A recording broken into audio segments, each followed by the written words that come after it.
মহান বিজয় দিবস উদযাপন উপলক্ষে মাইলস্টোন স্কুল অ্যান্ড কলেজের বিজয় র্যালি অনুষ্ঠিত হয়েছে। 16 ডিসেম্বর মঙ্গলবার সকালে ক্যাম্পাস থেকে র্যালিটি বের হয়ে গৌরীপুর হোমনা সড়ক প্রদক্ষিণ করে গৌরীপুর বাজার হয়ে পুনরায় ক্যাম্পাসে এসে সমাপ্ত হয়।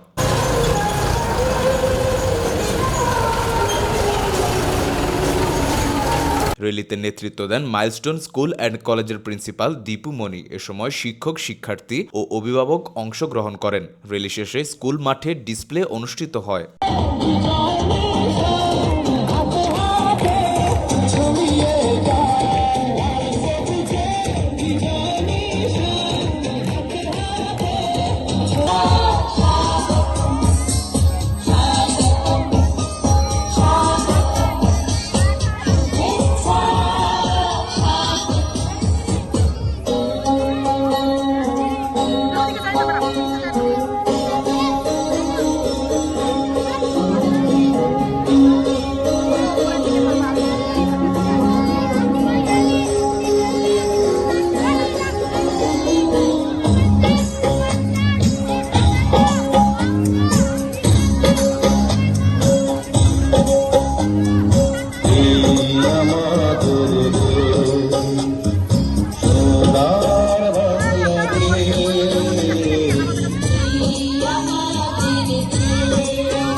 সূচনা community.tv বিনোদনের পাশাপাশি খবর।